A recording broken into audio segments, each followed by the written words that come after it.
officially a meeting in the ladies' room. Yeah, like that. Yes. Ladies, are we making dinner or are you making reservations? We're busy. It's not like it used to be when our parents and grandparents, were, in relations and raising children. We're trying to balance, being a mother as well as, being a wife or a partner. You nailed it. You really did. Because, and I did that. Like, what we gonna eat? That'd be like something quick. Like you're going home to cook and then you be like, cooking what? Hot dog.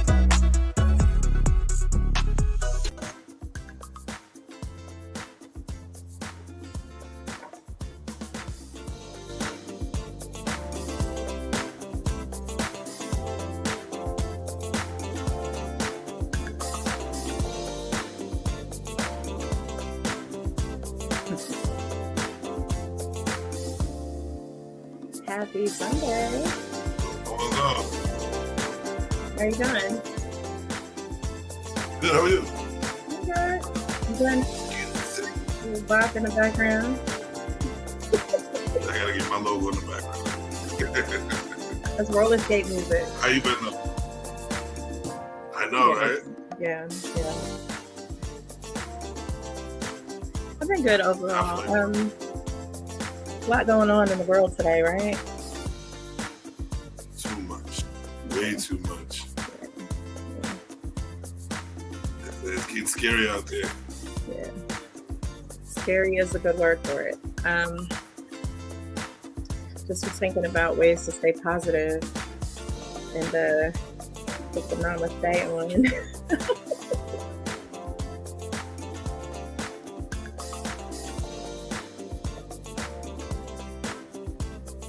I don't know. Are we talking over music? Yeah, I hear you just fine. There we go. Okay, yeah, it's chopping up a little bit. I don't know if it's mine or yours. Yeah, it's all good. Well, welcome to the ladies' room, Mr. Savage. Or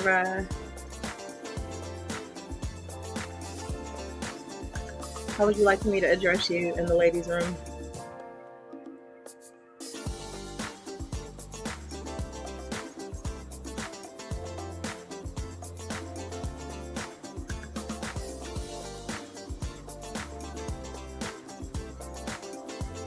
Am I frozen?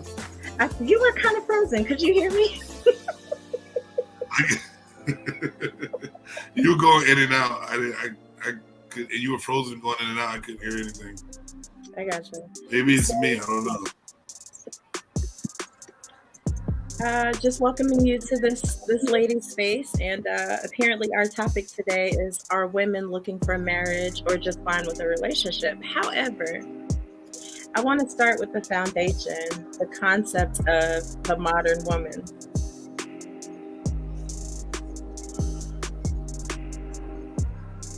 So there's been some controversy around the topic of the modern woman. There definitely is. Definitely is. So, Mr. Savage, what is a modern woman to you? How do you define a modern woman? Well, if I was to, there's two types. To be honest, there's two types of modern women, but there is one type that's being portrayed louder and out there more than the other. It's being, and that modern woman is baby mama, twerkers, don't care about nothing, sexually active, really don't need a man about anything else. Boss chick type. That's the type they're putting out there. Ones that, once they step up to a man to fight a man no matter what, that's what they're putting out there. It's also, there's also a modern woman that also doesn't need a man. And the independent, the one that focus on their career and, they're mostly about just woman power, the empowerment. You know what I mean? They do what they need to do, handle their household. They don't need a man for nothing. They date when they want to date. The ones, they might not ever get married. And they're all right with that. They're okay with, hamsters, gerbils, dogs,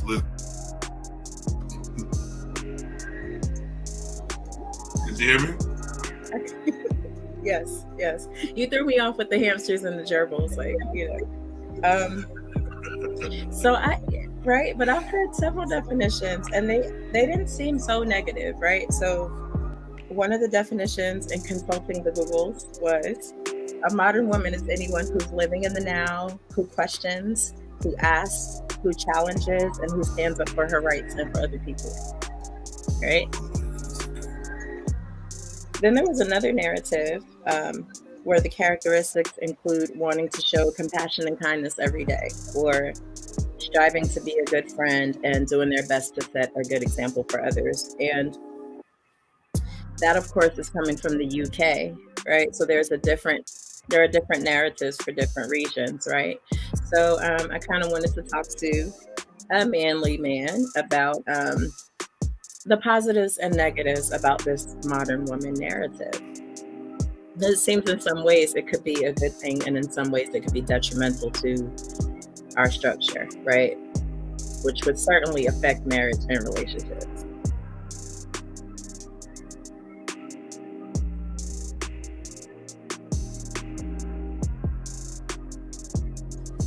The independence in the modern world, it doesn't help a community. It's separating the community. You know what I mean? Because everybody's for themselves. In order to make community, you need family. And if you're independent and want to be alone, it doesn't matter if you have a man on your side or a woman on your side to develop a family. Then there's not going to be community. And community builds structure all around the world, actually. You know what I mean? So that's how people survive mostly and got what they really needed in life, building a family. But now it's I don't know what it is now. Everybody wants to be separate. Everybody wants to just, I'm me, I'm the holy me on both sides. I don't need nobody. I don't see too many men like that.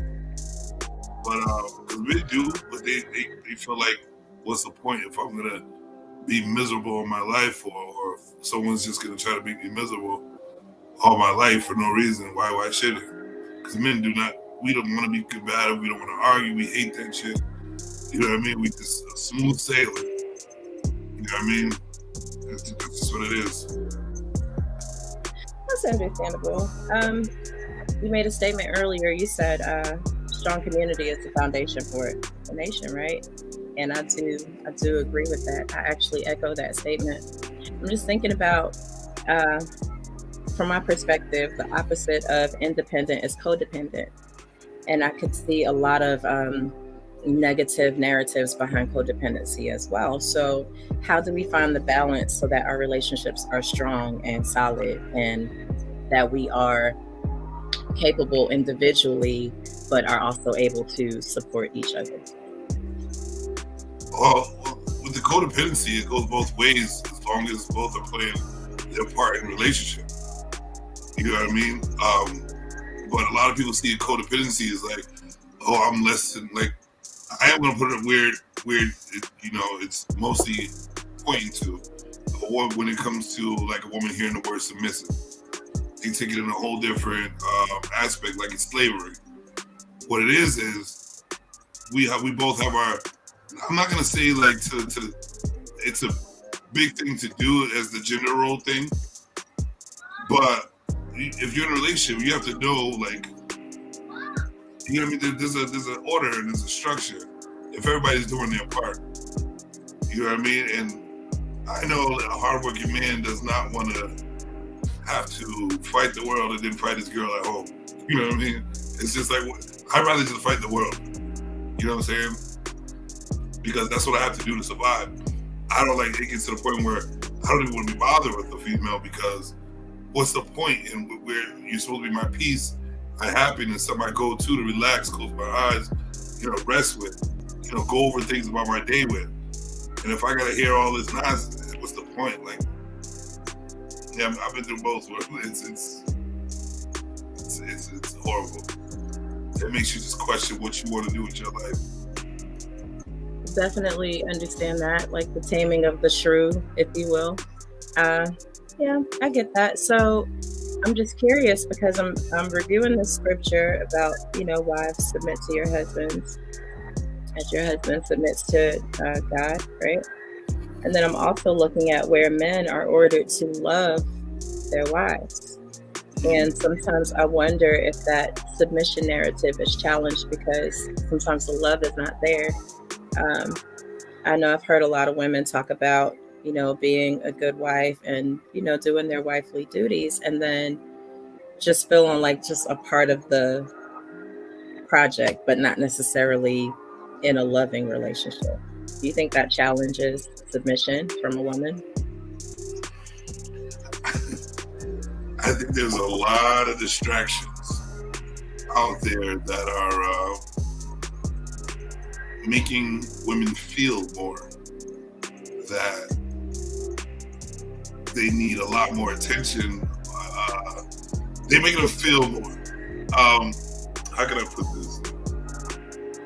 It's like, all right, if your man steps to the side because he wants some time to himself, there's women out there that think that, oh, my man don't like me today. He's not showing me any attention. So I'm going to act up or, it just seems weird. So things can make things differently instead of thinking, I know he needs some time. He's probably had a hard day and I'm used to him coming to me after he has a hard day or needs some time to himself. Instead of that, they're searching for attention because maybe their day was fucked up. You know what I mean? So they're like, I need, and if you're not giving it to them, it's an automatic, it just doesn't work. And there's no understanding or compromise in relationships anymore. It's just like, I hurt, now I'm done. Yeah. You know what I'm saying? Yeah, I definitely can understand that. So there's some communication that didn't happen. Hey, Deeza. Hey! How you doing, beautiful? Oh, great. I was about to go in on Mr. Savage. No, I'm kidding. We are just talking about the submission and the love scripture. I hope I answered most of your questions. You did. You absolutely did. I enjoyed speaking with you. Okay, so what's cool. what's I don't going want on? to take away from lady time. Well, Jimmy and I were having a discussion about why submission is difficult. If wives don't submit so easily because they don't feel loved. We kind of chopped it up about some definitions of modern women. We had some varying definitions and kind of talked about the positives and the negatives and how all of that feeds into women looking for marriage or being in relationships, what the challenges could be. So. Looking for a marriage. Hey, Savage. I meant you too when I said, "Hey, beautiful." You were the other one. I'm gonna go relax and wait till 7:30. It was great talking with you. Enjoy your Sunday, sir. Enjoy your Sunday. All right. I don't know if you guys ducktailed on this already. It's what defines, what does marriage look like to people nowadays, to women nowadays? What has shaped the mind of their perception of marriage? What society, this society has shaped their views on that. So their views of submission is in a negative sense, but it's not. And that's really because we live in a society that you don't submit to anything. You don't even submit to your own desire. I mean, you don't submit to anything. You don't submit. You do what you want to do. So when everything is do what they want to do, then they have a hard time with submitting to anything that's good for them. Because you don't have to. You don't have to. It's kind of like, back down to that, how I feel is what it is. Now, how you feel may not even be, like we know, factual. It may not even be good for you. Yep. But how you feel is what it is. You know, Disa, I believe that emotional maturity plays a huge part in uh, that thought process. You know, if you're able to separate what you feel from what is factual, you can work and process through your feelings and still deal in the facts, right? And if that were the case, I don't think marriages or relationships would have so much of a challenge. But I also think that society has kind of reframed expectations of marriage Yeah, from what it totally. used to be. It's Right. not what it was 30 years ago. No, no, no, no, not at all. No, nothing is as it was. Yeah, I was gonna say we're definitely not, but nothing is as it was 30 years ago. You're right. It's on a decline, if anything. absolutely. Um, I'm in agreement with you. So, who do you think benefits more from marriage, men or women?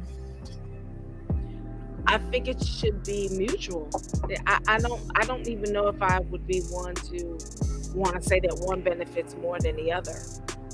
I don't even want to visualize that type of mentality as two people go into a relationship, because to me that's a failed relationship, because From the you've start. already thinking of ulterior motives while you're in the relationship, so, while you're getting ready to get married. So it should be that two people mutually, you know, see whatever benefits and right benefits with each other as they come together, to me. um Are you married, Lisa? yes, ma'am. There's more to even elaborate on that, much more, but the answer, so I come from many different, spectrums, but yeah. Absolutely. Absolutely. So, right. And the strangest thing, like out of my circle of people that I've known for a very long time, they're like, you're the only one that it happened to. I was the only one that experienced that. Um, which is sad in itself, you know? So I don't know. I would say that most of my circle actually got married, which is ironic, right? Because I didn't like long-term relationships, absolutely, but never marriage. And I would attribute a lot of that to emotional maturity. Jimmy made a statement earlier about I don't like something, so that's it. And that's been me. And, I've been that person. Oh, when you don't like something, that's it.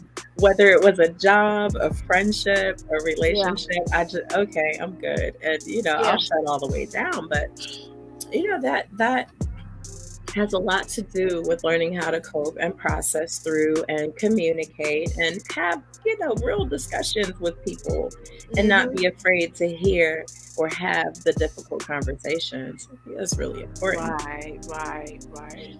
And it's funny because I grew up with both of my parents. So Yeah, me too. Totally. statistically, I should have, followed. Yeah, but like you Wait. said, There's some benefits, right, because there's going to be some silver linings in there, just because we've had an example. Because like mine, I grew up with my parents too as well. They're still together to this day, and but communication, I think, with people, period, is very difficult to to work effectively amongst two people. So that's a trial. That's a trial for a lot of us. Even with the two parent, household. I think that's just one of those human things that we either learn to improve, mostly through time. It'll be great if we just start teaching our children from day one, so they learn to use their words absolutely. and don't fear, to be able to express themselves and know how to express themselves correctly, rightly, but get off their chest what they need to say. Yeah, respectfully. Respectfully. For sure. Respectfully. Keyword. Respectfully. That's right. Don't go too far. Yeah, don't go too far. Exactly. It gets ugly. Ah, yes, we ain't finna do that. Yeah, that's right. And that's a part of the breakdown. Yeah. You know, that's a part of the breakdown. Because when two people don't respect each other, then like you said, I mean, it has to, you has to be respectful, because then you lose that ability of wanting to communicate that next time, Absolutely. I thought it's interesting.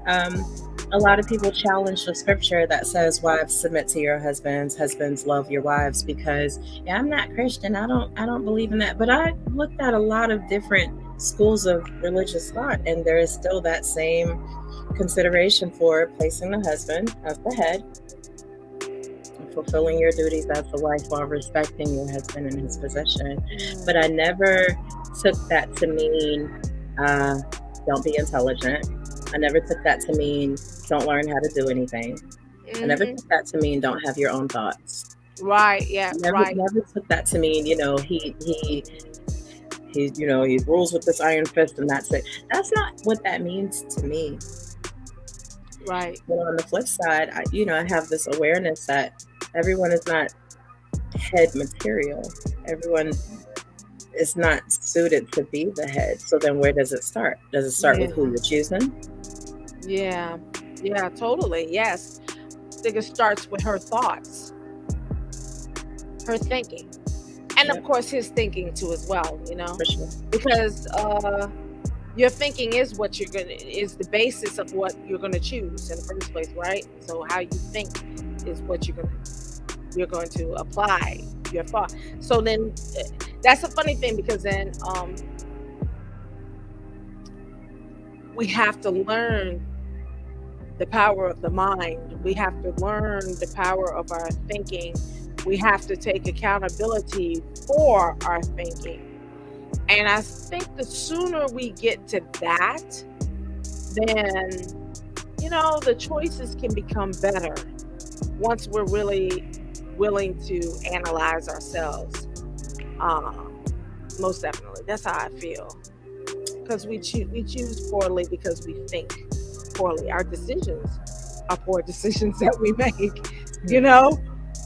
But we don't want to say that was a poor decision that I made, I mean, you got to clean it up though. And I think that's a good place for us as women to start cleaning up our messes and just do better the next time. Yeah. So I want to leave it on that note. And I definitely want to encourage all the women to just, go through your history and kind of clear out some of that cash and decide what your forward motion is going to look like, whether you're looking for a marriage or a relationship. Be intentional. Right. Sure. Right. Totally. Be intentional. I have thoroughly enjoyed this discussion with you, Dees. I am so glad I came on in at the ducktail. Yeah. All late. Say that. Well, I was getting ready to say CP time, but that's funny. For all listeners interested in hearing more from myself, you can look at my YouTube channel, youtube.com/C/QS Queen Sanaa, SANAA. Disa, how can the people find you? You can find me on Facebook under Disa Rose. You can find me Instagram at The Image Design. You can find me at www.theimagedesignstyleagency.com. You can find me at Twitter, Ambiance Image. You can find me there too. All the handles. Yes, ma'am. I will go look you up right now. You all have a wonderful Sunday, and thank you for tuning in. Thank you. Thank you.